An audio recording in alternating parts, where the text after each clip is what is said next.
Como dijimos ya previamente, las velocidades de reacción se ven influenciadas por muchos factores. Concentración de reactivos, habíamos dicho, temperatura, medio de reacción, presencia de catalizadores, entre otros. Ya vimos cómo afectan la concentración de reactivos nuestras velocidades de reacción.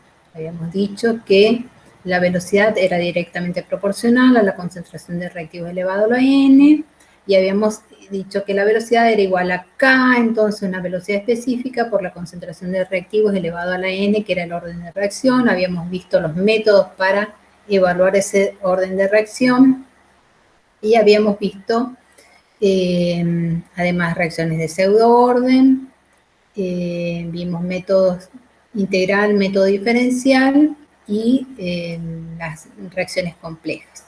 Vimos reacciones reversibles, paralelas y consecutivas. Ahora vamos a seguir viendo los otros factores que afectan nuestras velocidades de reacción. Un factor que afecta mucho la velocidad de reacción es la temperatura. De hecho, se suele decir que por cada 10 grados centígrados que se aumente la temperatura en nuestros sistemas de reacción, la velocidad se duplica. Arrhenius fue quien encontró experimentalmente el vínculo que se establecía entre la velocidad específica, esa constante de velocidad, y la temperatura.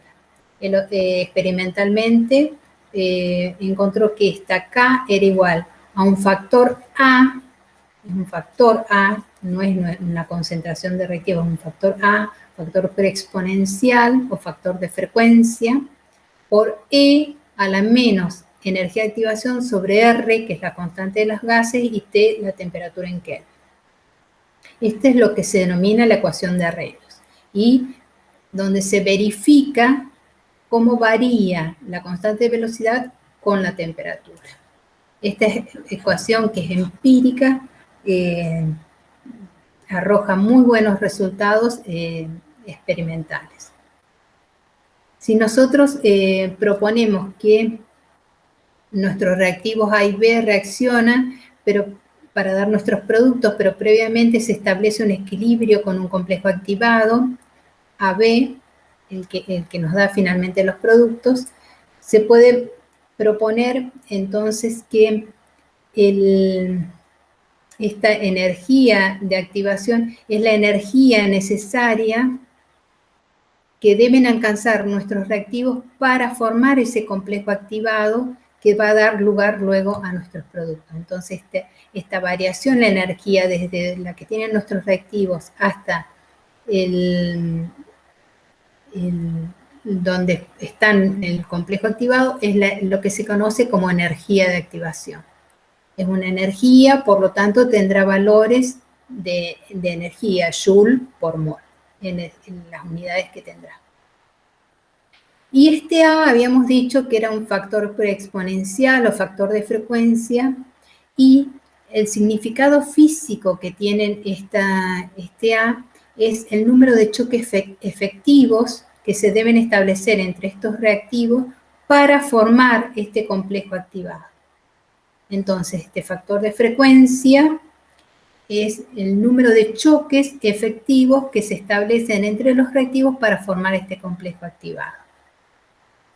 Este factor de frecuencia tiene valores numéricos que son muy elevados, de 10 a la 8 hasta 10 a la 12 pueden ser, y el significado físico, volvemos a decir, es este número de choques efectivos. En general, en vez de utilizar la ecuación tal cual en su forma exponencial, lo que hacemos es linealizarla. Esto es tomar logaritmo de la constante de velocidad es igual, por propiedad de los logaritmos, al logaritmo de este factor de frecuencia menos la energía de activación sobre R por 1 sobre T. Entonces, A, factor de frecuencia, y EA, energía de activación. Esta, nuevamente, es la ecuación de una recta. Si nosotros graficamos en el eje de las Y los logaritmos de las constantes de velocidad y en el eje de las X 1 sobre la temperatura en grados Kelvin, podríamos conocer la energía de activación y este factor de frecuencia.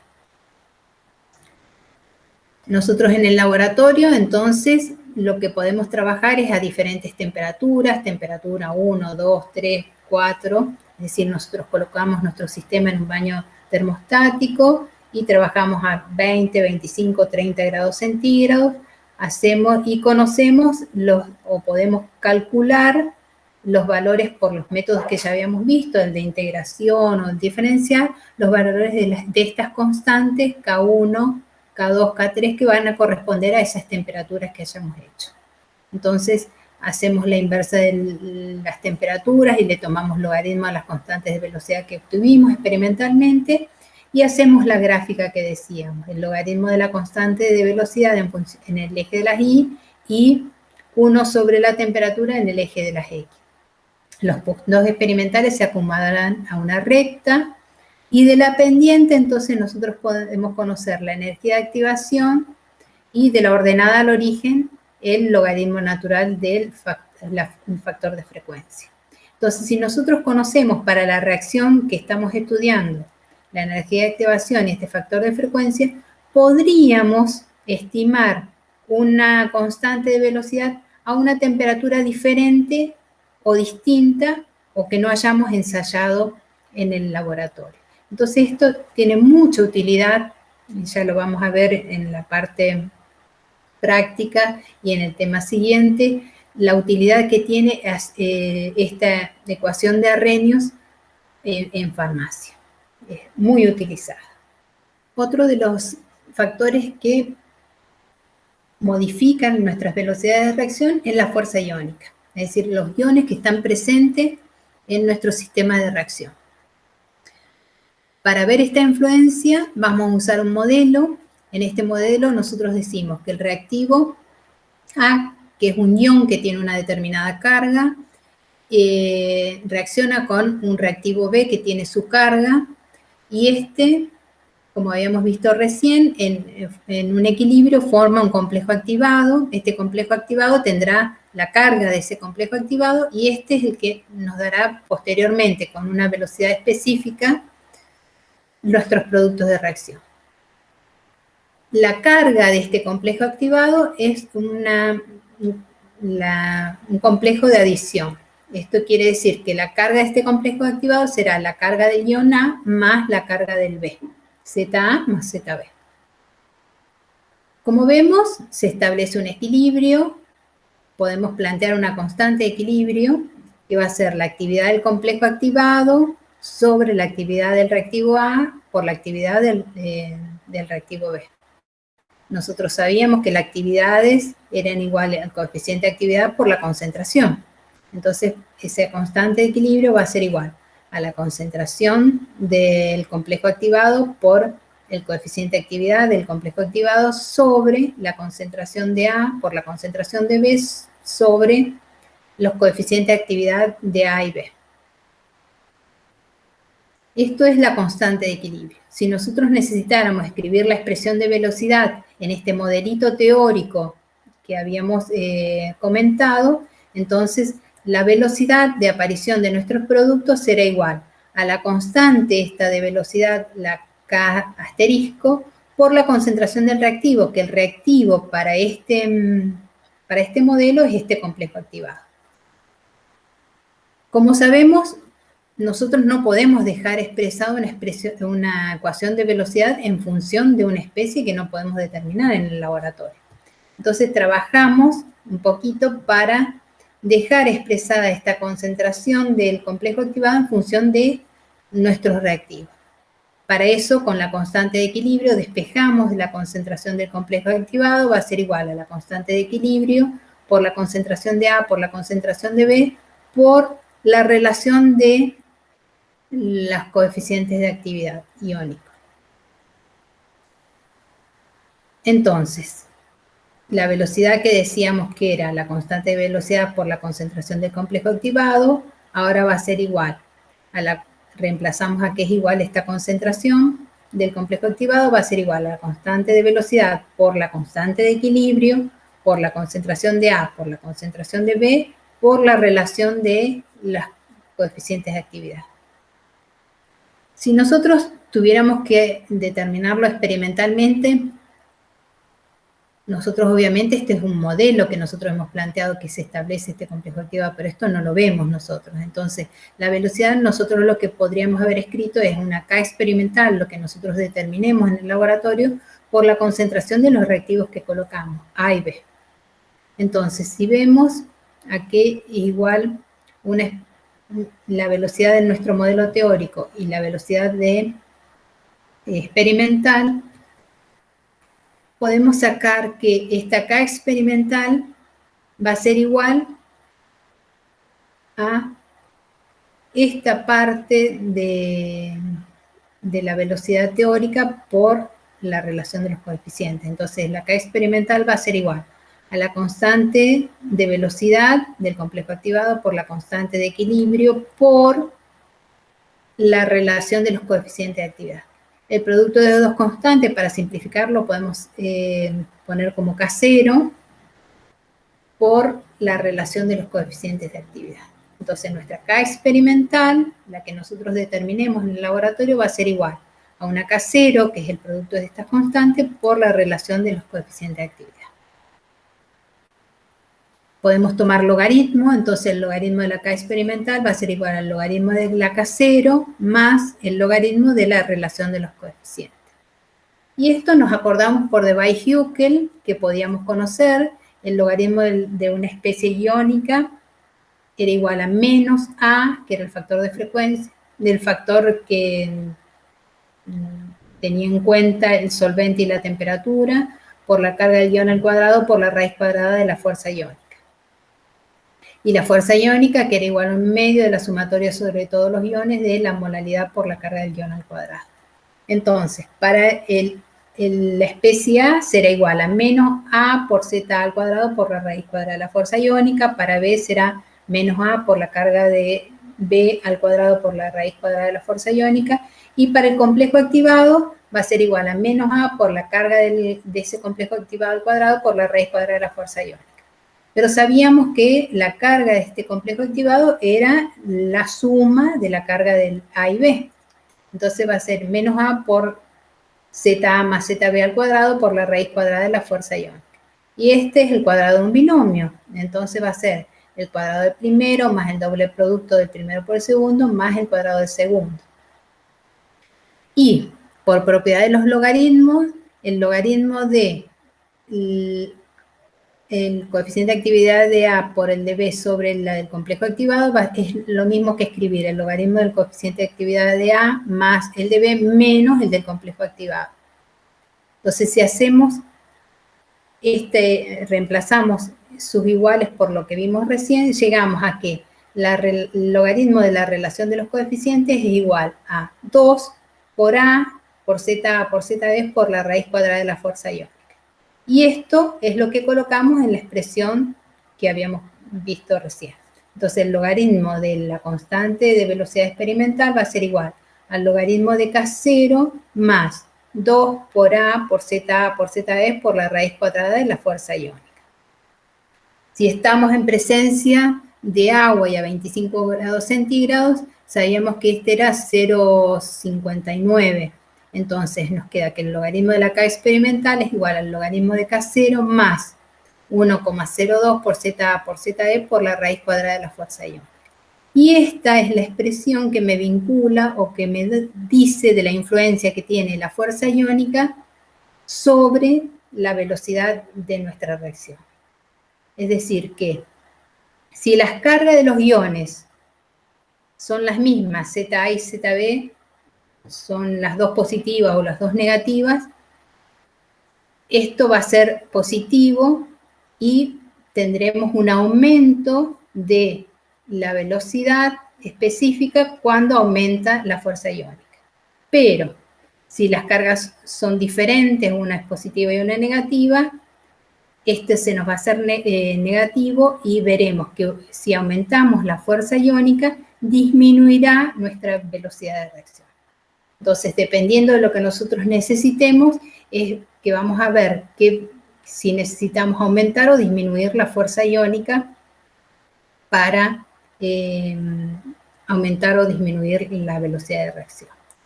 Esta es la ecuación entonces que se ha llegado a partir de ese modelo teórico y se observa una muy buena correlación con los datos experimentales. Entonces, lo importante de estas expresiones es conocer qué información puedo sacar, qué datos me brinda y para qué la puedo usar. Entonces, puedo conocer si yo necesito disminuir supongamos que fuera una degradación de un fármaco, yo lo que quiero es que la velocidad no sea mayor, sino que cada vez sea menor. Entonces tendré que verificar qué fuerza iónica me conviene tener en el medicamento para que esa velocidad sea menor o mayor. Otra información que puedo obtener con esta ecuación es, si nosotros no sabemos las cargas que tiene el complejo activado que se forma para dar lugar a nuestros productos, podremos conocer la carga, el producto de estas cargas, a partir de nuestros datos experimentales. De hecho, cuando se grafican, estas son gráficas de experiencias realizadas para distintos tipos de iones, que vean que tienen cargas ZA por ZB desde 4 hasta menos 6, y los puntos son los puntos experimentales y las rectas de ajuste son las obtenidas con la ecuación anterior, donde se verifica que hay una muy buena correlación de los datos experimentales con la expresión que vimos recién.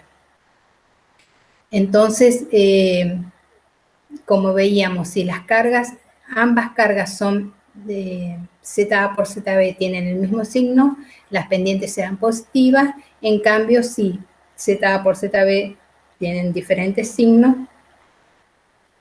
tendremos que las pendientes son negativas. Y por otro lado, también lo que es importante de la ecuación anterior es cuál es el significado físico que tiene estaca cero. Estaca cero que será igual a una velocidad, será igual a la velocidad experimental cuando este término sea cero. Es decir, cuando tengamos una reacción en un medio infinitamente diluido, entonces será la velocidad experimental va a ser igual a la K0. Es decir, esta K0 va a ser nuestra velocidad para cuando el medio de reacción es infinitamente diluido. Y según lo que nosotros habíamos visto del modelo teórico, correspondía del modelo a la constante de velocidad de K asterisco por la constante de equilibrio. Entonces, toda esta información es la que podemos obtener a partir de esta expresión. Otro de los factores que modifican nuestras velocidades de reacción es el solvente. Es decir, si nosotros tenemos una reacción que en el laboratorio la preparamos en agua y luego esa misma reacción, en vez de colocarla, llevarla a cabo en agua, lo hacemos en etanol o en metanol o en alcohol isopropílico, lo que verificaríamos es que la velocidad de reacción es diferente, porque el medio de reacción, es decir, el solvente, es diferente. O si usáramos mezclas, supónganse agua o después 10% de alcohol y 90 de agua, o 20% de alcohol y 80 de agua, y así vamos modificando el solvente, se verifica que la velocidad de reacción o la velocidad específica cambia. En este caso, el desarrollo teórico es un poco más complejo, solamente veremos la expresión final, y esta expresión final, entonces, lo que trataremos de ver, qué información nos da y qué podemos sacar a partir de ella, respecto del mecanismo, eso que hablábamos de la reacción. La expresión final nos dice que el logaritmo natural de la velocidad específica de esta K experimental va a ser igual al logaritmo natural de una K0 menos n, que es el número de Avogadro, por la carga del reactivo A, por la carga del reactivo B, por la carga del electrón elevado al cuadrado sobre R, que es la constante de los gases, T, que es la temperatura en grados Kelvin, sobre DAB, que es el diámetro que se establece cuando se forma el complejo activado entre los reactivos A y B. Es decir, es un tamaño por 1 sobre la permitividad. Este es la permitividad del medio, que es un valor característico de cada solvente y que los encontramos tabulados, estos valores de permitividad. Entonces, si nosotros vemos, esta es la ecuación de una recta, si graficamos el logaritmo de las constantes de velocidad, es decir, las constantes esas que determinamos en el laboratorio, para cada una de las experiencias que hemos realizado con los solventes, la pendiente, que será negativa, va a ser igual a todo esto, es decir, el número de Avogadro por la carga de los iones, por la carga del electrón al cuadrado, sobre R por T por DAB, y de la ordenada de origen obtendremos el valor de K0. Entonces, si las cargas de los iones son las mismas, las dos positivas, las dos negativas, este tendrá un signo negativo, la permitividad aumenta hacia los valores más pequeños, es decir, nosotros veremos que a mayor permitividad tendremos mayor velocidad de reacción. Entonces, dependiendo de lo que nos interese, nosotros podemos evaluar cuál es la permitividad que nos conviene utilizar o cuál es la proporción de los solventes, si estamos utilizando mezcla de solventes, nos conviene utilizar para obtener una mayor o menor velocidad de reacción de acuerdo a lo que nos interese. ¿Qué otra información podemos sacar? Dependiendo de si nosotros conocemos las cargas de los iones que participan en el complejo activado, podemos conocer el tamaño de ese complejo activado con el DAB. Es decir, podemos conocer algo de la estructura de ese complejo activado, podemos saber algo más del mecanismo con el que se han unido esos reactivos para dar lugar a los productos finalmente. En el laboratorio, como decíamos, trabajamos, por ejemplo, con mezclas de solventes que tienen una determinadas permitividades. Esta es la del agua. Hemos colocado agua con alcohol en distintas proporciones. Estas son las permitividades de los solventes a las cuales hemos trabajado y calculamos los valores de la constante. Luego podemos hacer la gráfica, como decíamos, y a partir de la pendiente nosotros podemos conocer entonces, primero, en este caso sabríamos que los iones tienen la misma carga, o los dos positivos o los dos negativos, y podemos conocer entonces la distancia, despejando, o los otros datos los conoceríamos, la distancia a la cual se forma ese complejo activado. Y este K0, ¿qué nos estaría diciendo? Va a ser una velocidad, o va a ser la velocidad experimental para el caso de permitividades, o sea, este término tiene que ser igual a 0, 1 sobre infinito y permitividades infinitas. Nos daría entonces la velocidad igual, la K0 igual a la velocidad específica.